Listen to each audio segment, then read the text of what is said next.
Assalamualaikum warahmatullahi wabarakatuh. Di sini saya Gina Zantia dengan NIM C0D022037 akan mempresentasikan tentang PPT konsep persediaan dalam akuntansi pajak.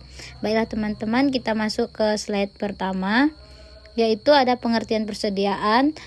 Pernyataan Standar Akuntansi Keuangan PSAK No. 14 Ikatan Akuntan Indonesia. Persediaan adalah aset yang tersedia untuk dijual dalam kegiatan usaha biasa, dalam proses produksi, penjualan tersebut, atau dalam bentuk bahan atau dalam bentuk pelengkapan untuk digunakan dalam proses produksi atau pembelian jasa. Persediaan termasuk dalam aktiva lancar dikarenakan akan jumlah kas akan bertambah seiring dengan penjualan barang secara tunai. Nah, di sini kita akan masuk ke slide kedua, yaitu ada pengukuran persediaan. Dalam pengukuran persediaan, bahwa persediaan harus diukur berdasarkan biaya atau nilai realisasi neto. Mana yang lebih rendah? Biaya persediaan dimaksud dalam PSAK No. 14 meliputi semua biaya pembelian, biaya konversi, dan biaya lain yang timbul sampai persediaan berada dalam kondisi dan lokasi saat ini. Untuk lebih menjelaskan pengertian biaya persediaan perlu dipahami pengertian berikut. Nah, berikutnya biaya pembelian. Biaya pembelian meliputi harga beli, biaya impor, pajak lainnya, kecuali yang kemudian dapat ditagih kembali oleh entitas kepada otoritas pajak.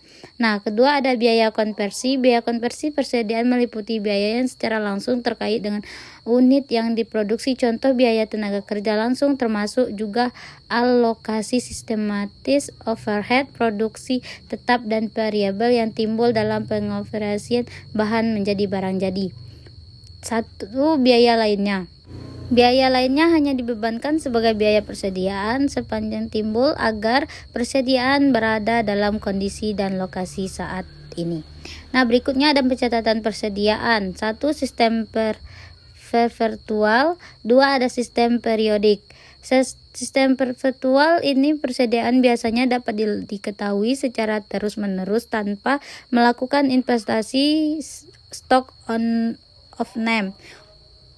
Nah, kedua ada sistem periodik. Dalam sistem periodik, persediaan dihitung dalam bentuk dengan melakukan investasi pada akhir periode. Hasil penghitungan tersebut dipakai untuk menghitung beban pokok penjualan.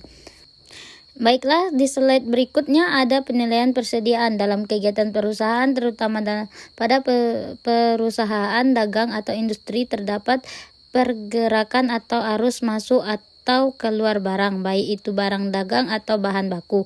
Untuk kepentingan analisis pengendalian atau penilaian persediaan, arus pergerakan tersebut harus dinilai dengan metode yang sama. Penetapan besarnya nilai persediaan akhir atau beban pokok penjualan. Sekian yang dapat saya sampaikan. Jika ada salah kata, saya mohon maaf. Saya akhiri dengan wabillahi taufiq walhidayah. Wassalamualaikum warahmatullahi wabarakatuh.